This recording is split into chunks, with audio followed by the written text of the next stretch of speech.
Hi, this is Robert Polenic of Brutal Iron Gym. I just finished an amazingly awful leg workout, so I thought it would be fun to share.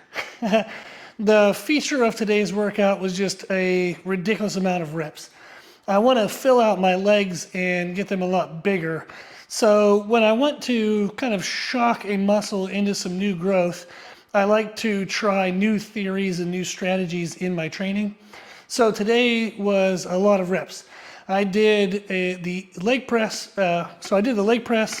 the lying hamstring curl, and then the hack squat.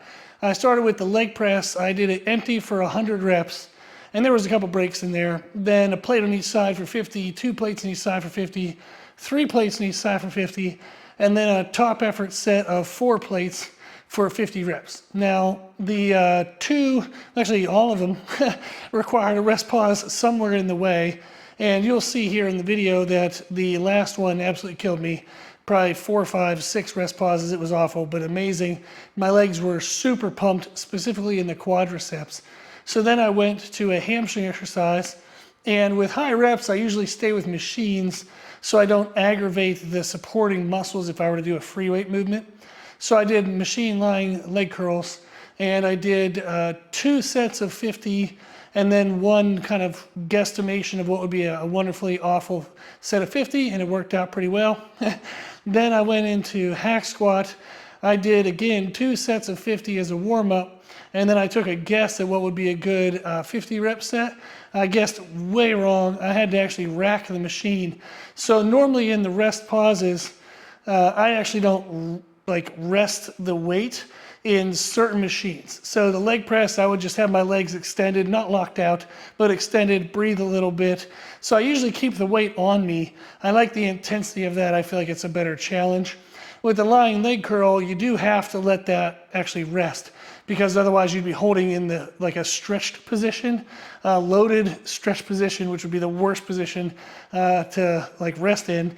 You're just gonna die and you'll never recover. So I do let that one actually rest on the weight stack.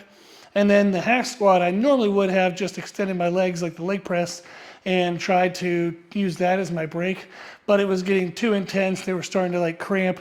So I went ahead and racked it, but I really enjoyed this workout. I really liked the contrast of these really high reps as opposed to, say, the normal kind of heavy sets of 10 reps.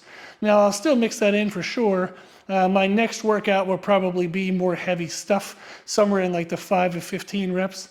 But this is a nice way to kind of shock the muscles, and I probably will come back to this more often than I would otherwise, because it is such a nice shock. It'll elicit some more leg development, leg growth, and especially if somebody has some injuries in a muscle. So some of the clients I've worked with, they've had an injury in a muscle, say like the bicep tear or a quadricep tear. And what we really like about the high reps is not only do you get to use lighter weight, so it's safer as you're kind of rebuilding that tissue, both physically and mentally, like your comfort level with pushing it. So the lighter weight is helpful, but then also the extreme blood flow, the extreme just fluid retention that happens within the muscle cells really helps to kind of open up scar tissue, open up muscle that may have been kind of bound down or tight during the healing process if it wasn't being used and moved as much. So it's a really good way to get back into intense training after an injury, is using high rep sets, especially on machines where you're more safe to push into that discomfort. So if you want to give that workout a try, like I said, it was a couple warm-up sets of 50 reps, then one all-out set of 50 reps on the leg press, the lying leg curl, and the hack squat. You can substitute those however you want. I went quad, hamstring, quad, because I really want to focus on my quads. So you can give that a try. If you survive, congratulations.